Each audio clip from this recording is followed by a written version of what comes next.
তো অবশেষে X300 FE তো পুরো লেটেস্ট ফোন, যেটা 6 মে ভারতীয় মার্কেটে লঞ্চ করেছে। এক্স সিরিজ লঞ্চ করলে তার একটা এক্সাইটমেন্ট থাকে আমার মধ্যে।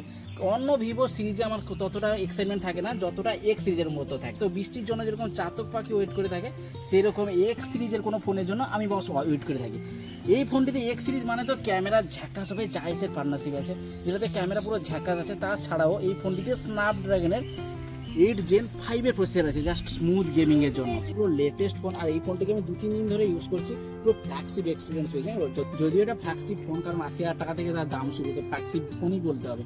তো কম্প্যাক্ট সাইজের ফোন, হাতে ধরতে কিন্তু আরাম লেগেছে ফার্স্ট লুকে।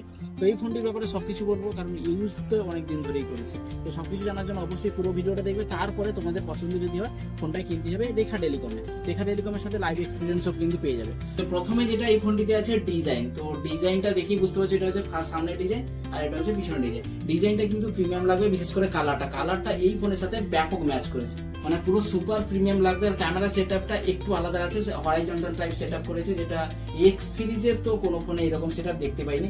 X300 FE তে ফার্স্ট টাইম এরকম সেটআপ আছে। এই সেটআপটা মনে হয় গুগল পিক্সেলেও দিয়েছে এবং আইফোন এয়ারও এইরকম টাইপের সেটআপ পেয়ে যাবে। এমনকি মনে হয় রিয়েলমি 16ও এইরকম সেটআপ আছে, তবে এই সেটআপটা একটু প্রিমিয়াম লাগছে।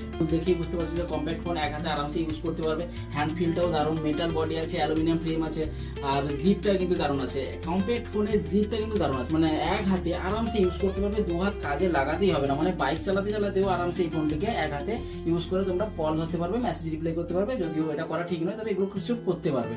তারপরে 7.9 এর থিকনেস আছে, যেটা কম্প্যাক্ট ফোনের ক্ষেত্রে বেস্ট। IP68 এবং IP69 এর রেটিংস আছে, ওয়াটার ডাস্ট রেজিস্ট্যান্স বলতে পারো। আর CGS 5 স্টারের রেটিংস আছে। ফোনটিতে 6.31 ইঞ্চির 1.5K অ্যামোলেড ডিসপ্লে আছে, তার সাথে আছে 120 হার্টজের রিফ্রেশ রেট। হ্যাঁ, অ্যামোলেড ডিসপ্লেটা কিন্তু LTPO ডিসপ্লে, তো ভালো কোয়ালিটি ডিসপ্লে তোমরা দেখতে পাবে। মানে আউটডোরে ইনডোরে আরামসে ইউটিউবে ভিডিও দেখতে পারবে। ইউটিউবে কেন, যে কোনো কাজ করতে পারবে। আর আমি ইউটিউবে ভিডিও দেখাচ্ছি, আউটডোরে ভিডিও গেলেও দেখাচ্ছি। কালারগুলো দেখো, কালারগুলো কিন্তু পুরো চোখে লাগে, মানে এক চান্সে ভিভি টাইপের কালার জন্য, পাঞ্চি কালারের জন্য চোখে কিন্তু লাগবে, ব্যাপক লাগবে। ইউটিউবে কিন্তু 4K HDR মোডেও ভিডিও দেখতে পারবে, কোয়ালিটি কিন্তু খুবই দারুণ মানে। আর 5000 নিটস এর পিক ব্রাইটনেস আছে, তো সেই জন্য আউটডোরে কিন্তু ভালো ব্রাইটনেস পেয়ে যাবে। আর এই ফোনটিতে almost 95% screen to body ratio আছে, বেজের লেস এক্সপিরিয়েন্স পেয়ে যাবে, বিশেষ করে মাল্টিমিডিয়া দেখার জন্য। আর মাঝে মাঝে আমি এই ইউটিউবের ভিডিও দেখার সময় আমি দেখেছিলাম যে ইউটিউবে প্রিমিয়াম ফিচার্স যেরকম ব্যাকগ্রাউন্ডে ভিডিও প্লে হয়ে যায়, এই ফোনটিতেও কিন্তু প্লে হচ্ছে। কিন্তু যদিও আমার ইউটিউব অ্যাকাউন্টটিতে কোনো প্রিমিয়াম নেওয়া হয়নি, তাও কিন্তু প্রিমিয়াম ফিচার্সে কাজ করছে। জানি না এটা ল্যাগ হতে পারে বা কোনো কোম্পানির গ্লিচ হতে পারে, তবে তোমাদের ফোন কেনার সময় দেখে নিতে পারো। হ্যাপটিক কিন্তু এই ফোনে খুবই স্ট্রং, স্টিরিও স্পিকারের সাউন্ড কোয়ালিটি আছে, যেগুলো মাল্টিমিডিয়া এক্সপিরিয়েন্সের ক্ষেত্রে খুব দারুণ লাগবে। আর এবার বলবো ক্যামেরাতে আগে বলার আগে ছবিগুলো দেখো, জাস্ট ভাইব্রেন্ট, একেবারে কম্প্যাক্ট ফোনের ছবিগুলো দেখো, পুরো ভিভি টাইপের ছবি, সোশ্যাল মিডিয়া রেডি ছবি, সুপার কোয়ালিটি। আর ইমেজ প্রসেসিং কিন্তু দারুণ, আমি একসাথে ক্লিক করতেই আছি, দেখতে পাচ্ছ কত স্পিডে ক্লিক করছি। ইমেজ প্রসেসিং কিন্তু দারুণ, আর শাটার স্পিড খুব দারুণ। শাটার স্পিডটা থাকার জন্য এই ফোনের প্রসেসিংটা অনেকটাই বেশি দেয়। আর এই ফোনটিতে portrait সেন্সরে 23mm, 35mm, 50mm, 85mm এবং 100mm পর্যন্ত তোমরা পোর্ট্রেট সেন্সরে ফটো তুলতে পারবে, যার কোয়ালিটি তোমরা দেখেই নাও যে সবগুলো পোর্ট্রেট সেন্সরের ফটোগুলো বিভিন্ন যেগুলো 23mm থেকে 100mm পর্যন্ত তোলা হয়েছে। তো সবগুলো সেন্সরেই ফটো তোলা হয়েছে, তোমাদের সুবিধার জন্য তোমাদের ফটোগুলো দেখিয়েও দিচ্ছি। আমি তো আগেই বলেছিলাম ডিএসএলআর এর সাথে এই ফোনটি কিন্তু ভালোই টক্কর দিবে, বিশেষ করে পোর্ট্রেট সেন্সরের ফটোগুলো। নর্মাল ফটো ঠিক আছে, ওকে, ডিসেন্ট টাইপের ফটো, সেগুলো এই বাজেটে সব ফোনে পেয়ে যাবে। কিন্তু ক্যামেরা সেটআপ বলে দিয়েছিলাম, ফটো কোয়ালিটি বলে দিয়েছি, কিন্তু ক্যামেরা কি আছে সেগুলো বলা হয়নি, সেগুলো বলে দিয়েছি। 50 মেগাপিক্সেলের মেন ক্যামেরা আছে, যেটা সোনির IMX921 সেন্সরের সাহায্যে আছে। আর 8 মেগাপিক্সেলের আল্ট্রাওয়াইড সেন্সর আছে। আর 50 মেগাপিক্সেলের সোনির IMX882 এর টেলিফটো সেন্সর আছে, যেটা 3x পর্যন্ত তোমরা অপটিক্যাল জুম করতে পারো। তো জাইসের সাথে পার্টনারশিপ, সোনির সেন্সর, ভিভোর অপটিমাইজেশন সবকিছু পুরো বেস্ট এই ফোনটিতে। মানে ফটো কোয়ালিটি এক্স সিরিজে সবসময় টপ নচ থাকে, এই ফোনটিতে কিন্তু সেই ধারাবাহিকতা মেনটেন রেখেছে।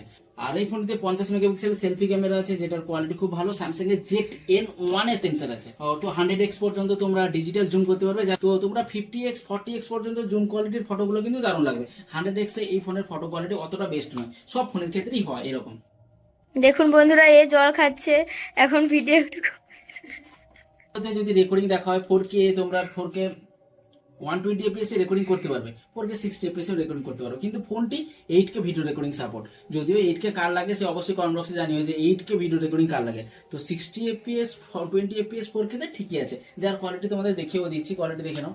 নর্মাল এটা Vivo X300 FE তে নর্মাল ভিডিও যেটা 4K 60 fps এ তোলা, কোয়ালিটি ঠিক আছে, গ্রিনিশ টাইপের একটু হালকা আছে।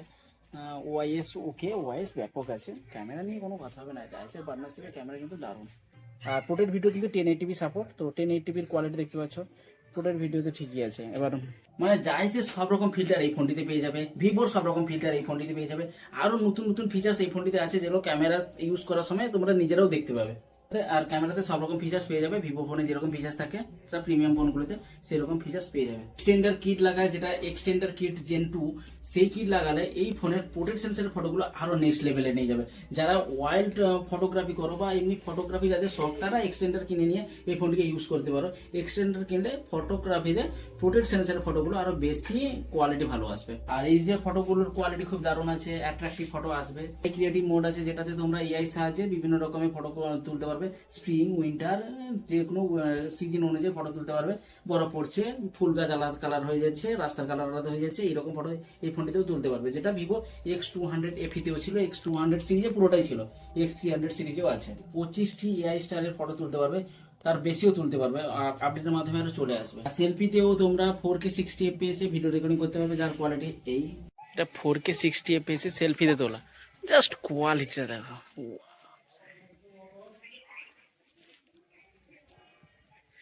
সুপার কোয়ালিটি পুরো।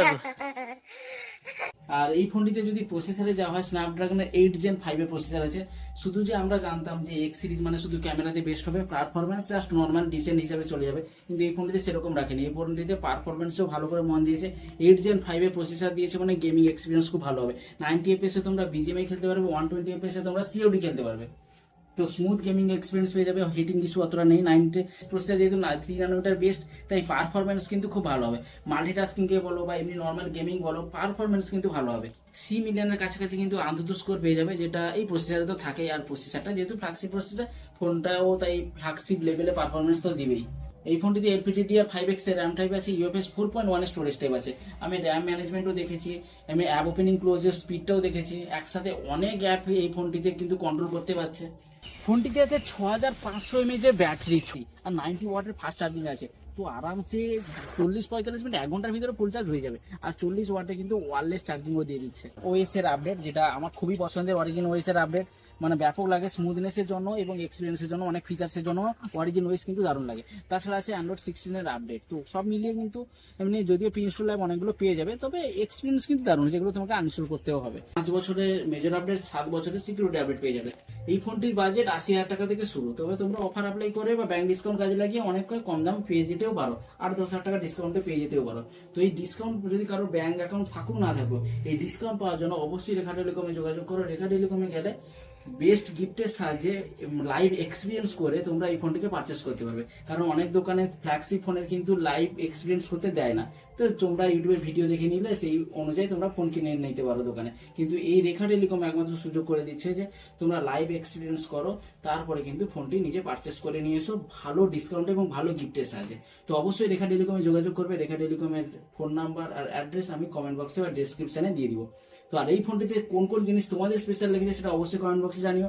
আমার তো এই ফোনটিতে ক্যামেরাটা সুপার লেগেছে, আর এই ফোনটিতে লুকটা আর ডিসপ্লেটা, এই 3টা জিনিস আমার কিন্তু ব্যাপক লেগেছে। আর তোমাদের কোনটা লেগেছে অবশ্যই কমেন্ট বক্সে জানিও। তো দেখা হবে তাহলে নেক্সট ভিডিওতে Vivo X300 Ultraর সাথে। এটা FE, এরপরে আসবে আলট্রা।